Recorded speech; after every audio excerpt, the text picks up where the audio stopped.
Well, our first pick yesterday. I know everybody says it all the time, but we had him higher on our draft list than where we took him. So for him to be sitting there, we love that pick. The skill level's high, and he's a big kid too. So he's really a pure shooter, and again, excited to get him.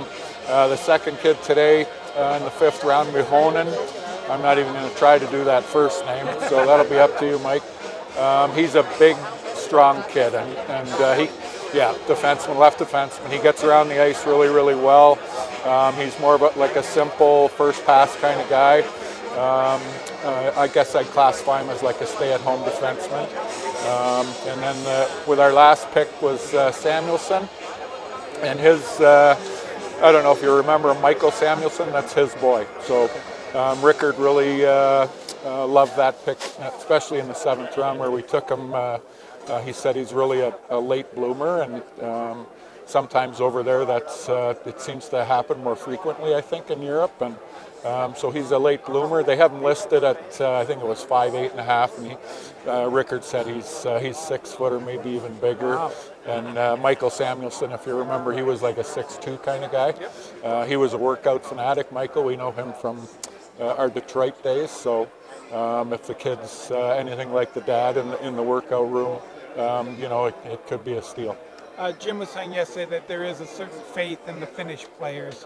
And I know, it's hard to just categorize somebody and say that, but there is a way of training people and a way of expectation with some of the Finns that gives you that two-way type of hockey.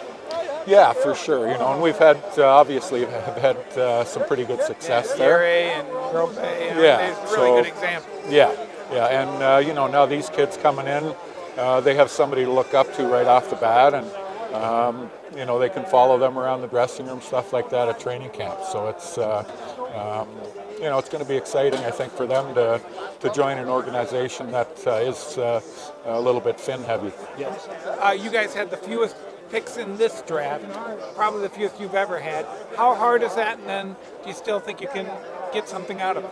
Yeah, we hope so. Sometimes you have to give up things in order to be successful with your big team during the season. So, we sacrificed a little bit. We moved up last year, gave up a couple picks. So it's as a scout, you travel all year. It is what it is, like you say, and we travel all year long. You wish you had 7 or more picks every year, but that's just not the way it works. And so hopefully we made good with these 3. I would say any of them would be at development camp. We're actually trying to get Hemming will be there for sure because he was here. Right. The other 2 are back home, so we're going to be trying to contact them, I think, as we speak, and try to get them over. How important is that with European players to get them started at 18?